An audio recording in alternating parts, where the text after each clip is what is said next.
Hello, Dr. LP Lalians.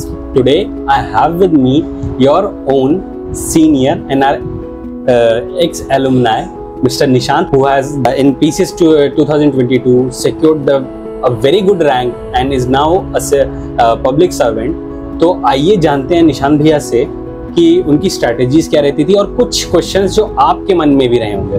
First of all congratulation भैया आप पे। तो मैं आपसे कुछ आपकी स्ट्रैटेजीज जानना चाहूँगा कि कैसे आपने प्रिपरेशन की, क्योंकि कुछ लोगों ने आपको नेगेटिवली डीमोटिवेट भी किया होगा, तो उसके लिए आप क्या कहना चाहेंगे?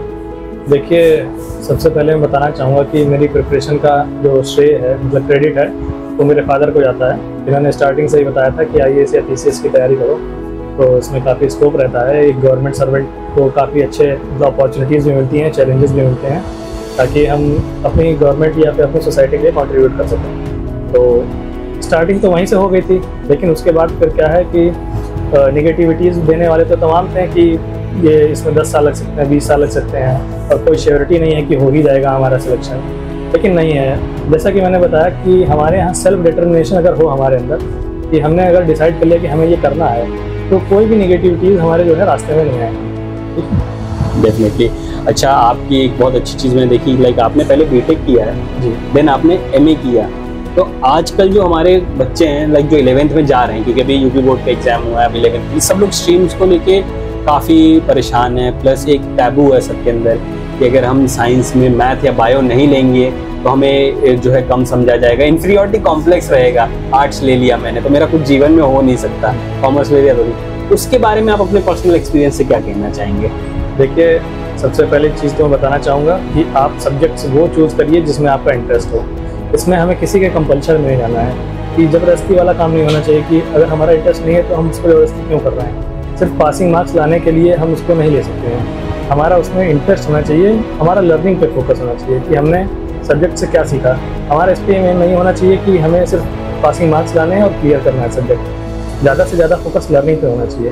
तो मैं बच्चों को बताना चाहूँगा कि आपके अंदर जो भी आपको इंटरेस्ट हो सब्जेक्ट में, वो आप लीजिए। मैंने क्या है कि टेक्निकल बैकग्राउंड था मेरा, मैंने इंजीनियरिंग किया था, लेकिन उसके बाद जब सोशोलॉजी से मैंने ऑप्शनल भी लिया था, उसको क्लियर किया, और ऑप्शनल से मतलब सोशोलॉजी से ही MA मैंने किया था। तो इसमें ये नहीं कि हम इसको संभाल नहीं पाएंगे या फिर हमसे नहीं हो पाएगा। आपके बस का सब कुछ है, ऐसा कुछ नहीं है, नथिंग इज इम्पॉसिबल। ठीक है, डेफिनेटली। और आपने जब सोशोलॉजी लिया है और मतलब आर्ट्स लिए, एक बहुत अच्छा हो गया, क्योंकि आज के नए ज़माने में ये होता जा रहा है ना कि आर्ट्स लेने से हम लोग, तो ये बहुत अच्छी बात आपने बताई।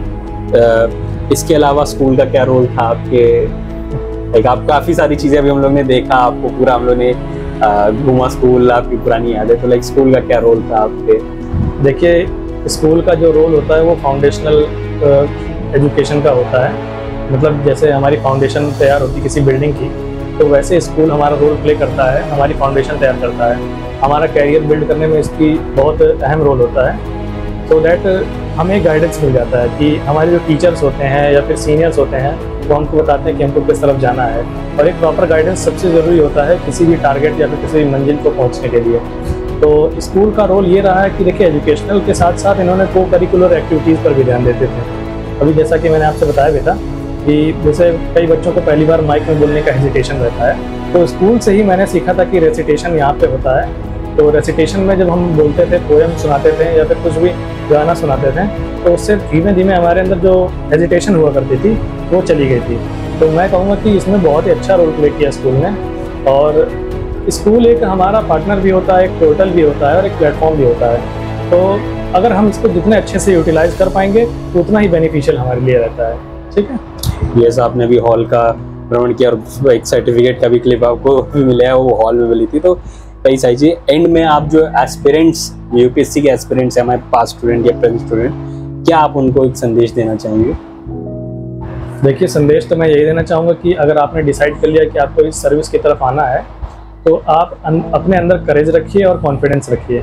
सेक्रीफाइस आपको पूरी जर्नी में करना ही होगा, तो हमारा ये एक पार्ट बन जाएगा। और अगर आप सेल्फ डिटरमाइंड हैं कि मुझे ये करना है, तो आपको कोई नहीं रोक सकता है। देखिए, रुकावटें सबकी लाइफ में आती हैं, लेकिन जो चैलेंजेस हैं हमें उनको बीट करके आगे बढ़ना चाहिए। चैलेंजेस लाइफ का दूसरा नाम होता है, लेकिन हमें उसको जो है एक्सक्यूज़ की तरह नहीं यूज़ कर सकते हैं। हमें चैलेंजेस को बीट करके आगे बढ़ना चाहिए, सो दैट हम अपने टारगेट को अचीव कर सकें और बेहतर यही रहेगा सभी स्टूडेंट्स के लिए कि आप एक अपना एम डिटरमाइन कर लें। आपकी लाइफ में भटकाव नहीं होना चाहिए, और आप जितना खुद के अंदर कंट्रोल रखेंगे, सेल्फ कंट्रोल जिसको बोलते हैं, उतना आपके लिए बेनिफिशियल रहेगा। तो कोई भी टारगेट करना अचीव हो जाएगा। आज के समय में देखिए इंटरनेट का ज़माना है, सब कुछ है हमारे पास इंफॉर्मेशन की कोई कमी नहीं है, लेकिन फिर भी ओवर इन्फॉर्मेशन जब हो जाएगी तो वो इन्फॉर्मेशन का बर्डन हो जाता है, ओवरफ्लो हो जाता है, तो वो एक तरह से घातक हो जाती है। हमारे को क्या अप्रोच फॉलो करनी चाहिए कि हमारे जो रिसोर्सेज हैं वो कंसाइज होने चाहिए, वो बहुत ज़्यादा ओवरफ्लो नहीं होने चाहिए, वरना हम जो है उसमें भटक जाएंगे। तो बेटर यही रहेगा कि इंटरनेट का पॉजिटिव यूज़ करें और न्यूज़पेपर या फिर करंट अफेयर से आप खुद को अपडेटेड रखें। तो बेटर यही होगा कि आप एक अच्छे सिटीजन के रूप में उभर के आएंगे। ठीक है, थैंक यू, आपने इतना समय निकाला और अपने जूनियर्स को इतना अच्छा मोटिवेट किया। Thank you so much. Thank you sir.